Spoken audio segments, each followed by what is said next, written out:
Yeah. Now, here's the thing.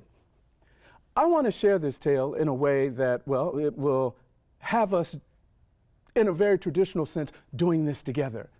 Because, well, in Africa, everything is communal. So I'm going to teach you a few words in the language of Bamana that you heard me singing, and then I'm going to want you to sing back. So listen carefully. It sounds like this. It goes, Ye Jalia. Yes, I want you to repeat the words back one more time. Ye Jalia. Alaleka. Jalia da. Okay, now I'm going to put the words together, and when I put them together, I want you to sing them back, right? Here's what it sounds like when I sing them, when I put them together. Now listen, after me, I'll point to myself and then I'll point to you. Here we go. Ye Jalia.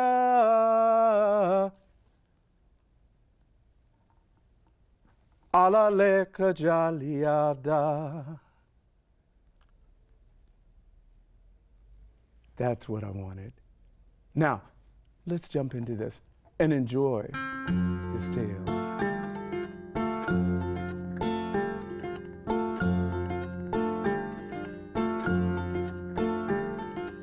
Yate jalia ne yakale di bi jalia te korobom ga jali ke ninke jali ke bagi urala ye yo kela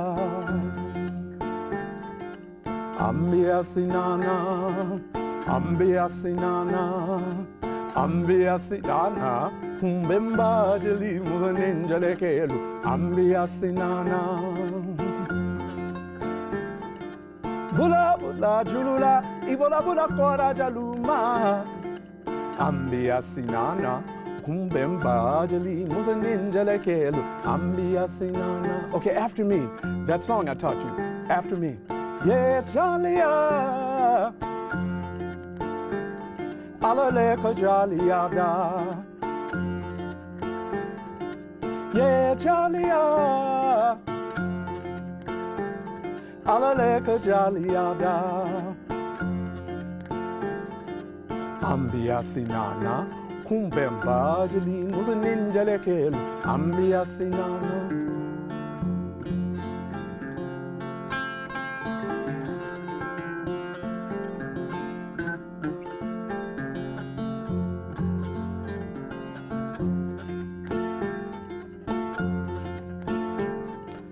Going back in time, way before Once Upon a Time, before anyone knew about that thing called Once Upon a Time, there was a small village situated between a river and a baobab forest. This small village, annually, they would make sacrifices to the great snake, Miniyamba. Now, to call Miniyamba a snake might be a mistake because, well, this snake was the size of a whale, and its body extended for miles.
So Taran's job, the young boy who could not speak, his job was, well, to go out and to herd the sheep.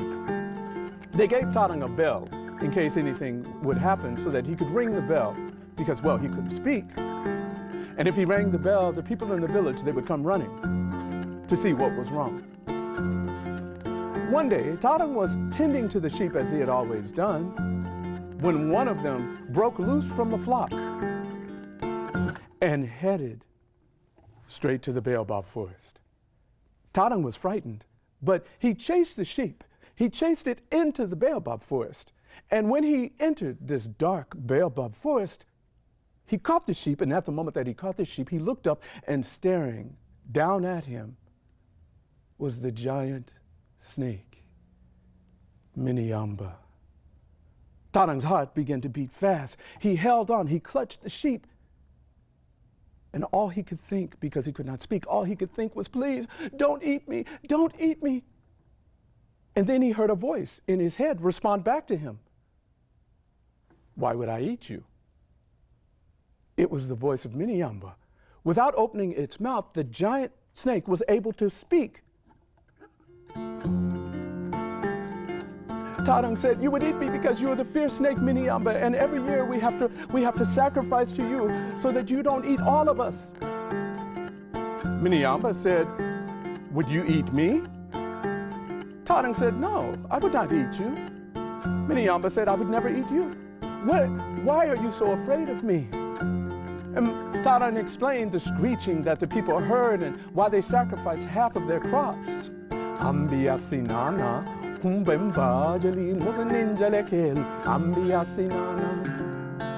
Miniamba listened. And after a while, Miniamba said, I understand. Miniamba explained the screeching that you hear every year at a certain time of the year. I feel very sad. So what you are hearing is the sound of my sadness. Tarang understood. He and the giant snake Miniamba, they spent a lot of time talking together. They began to understand one another. And it was at this point that Tarang heard the people from the village calling his name. Tarang! Tarang, where are you? Night had come, and he was missing from the flock. Yeah, Jalia, Alaleka Jaliada. Tarang, he exited the forest accompanied by the giant snake Miniamba, and when the people saw him, the people were frightened. They froze. They saw this young boy standing next to this giant snake, Miniamba, who they had been sacrificing to all of these years. And so that they would not be afraid, Tarang began to pet and caress Miniamba's sides. The people saw that Miniamba was not a beast to fear. No. Now, every day that Tarang returned, he and Miniamba would spend the days together while he tended the sheep, and they would talk. Eventually, other children began to come, and, well, Miniamba began to give them rides on his back through the dark Baobab forest, and the adults began to trust. In fact, they began to not fear Miniamba so much. Yeah, Jalia, Alaleka Jaliada. They began to not fear Miniamba so much. In fact, the next year when it came time for the sacrifice, they did not give half of their crops. They only gave a quarter of their crops. The adults began to need land to farm, so they began to clear from Miniamba's home, the Baobab forest. And the next year, well, they didn't give any crops for a sacrifice.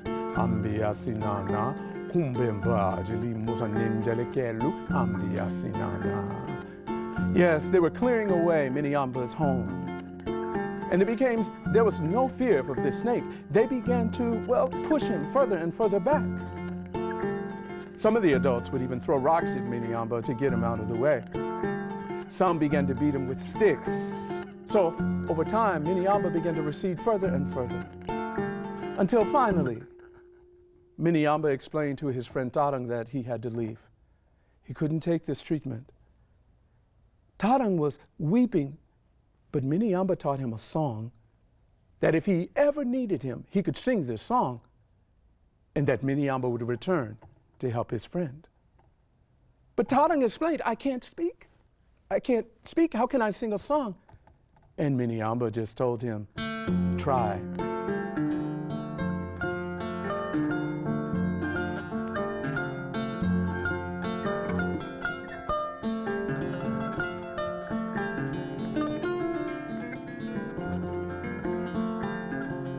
and Miniamba disappeared.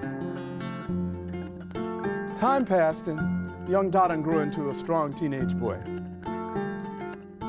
And one evening, a giant storm swept through the land. The river began to flood. The people had never seen this happen before. Yeah, Jalia, alaleka Jalia. The flood had come up to the ankles of the people, and they were frightened. It made it up to the knees of the people, and they were frightened. They didn't know what to do. They had never encountered a flood before. Tadang ran to the area where the Baobab forest had existed, and he stood there. He wanted to sing the song of the long-throated bird that he had been taught. He was trying to remember and trying to remember. He needed the help of Miniamba. All of the people needed the help, and then he remembered the song. And he began to sing the song from his mouth. Tige tige bala konen fen kagalamanjang. Kajugon go bala konen fen kagalamanjang. Tige tige. It was the first time Tadang had ever opened his mouth to say or sing anything. Tige tige bala konen fen kagalamanjang. Kajugon go bala konen fen kagalamanjang. He saw the long-necked bird fly overhead, and he knew that he was going to get Miniamba for help. He kept singing and singing. Tige tige bala konen fen kagalamanjang. Kajugon ko bala konen fen kagalamanjang tige tige. And then in that moment, Miniamba appeared out of nowhere, right in front of Tadang. He communicated and he told Tadang, I will save you and your village. Miniamba opened his giant mouth and told Tadang to enter. The people from the village, they saw the young boy enter the mouth of Miniamba, and they stopped. Tadang could yell now, come, come, he is here to save us. And little by little, people began to enter the mouth of Miniamba until the entire village had entered. Yeah, Jalia, alaleka Jalia. Miniamba swam through the flood, and it seemed like he had swam for a very long time. The people safe inside of his mouth. Until he came to a clearing and he opened his mouth, and the people began to walk out into the most fertile green land they had ever seen.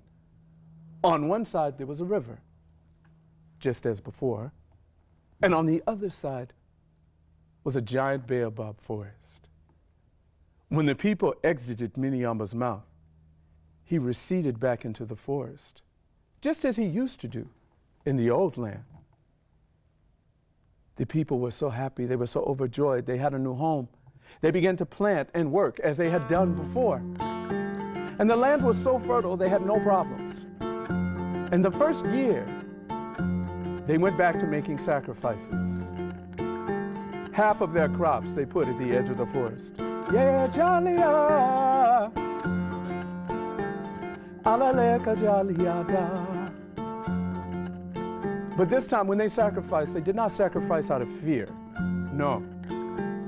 When this time they sacrificed because they were gracious, they were grateful. And Miniamba accepted, understanding now. Yeah, Jalia, alaleka Jalia. Ambia sinana. Kumbemba jeli muzanin jelekelu ambia sinana. Tadang and Miniamba were able to remain friends. And over the years, their friendship grew to the point where Tadang was able to teach all the villagers of the song. So when they approached for sacrifice, now they would sing the Tige Tige song.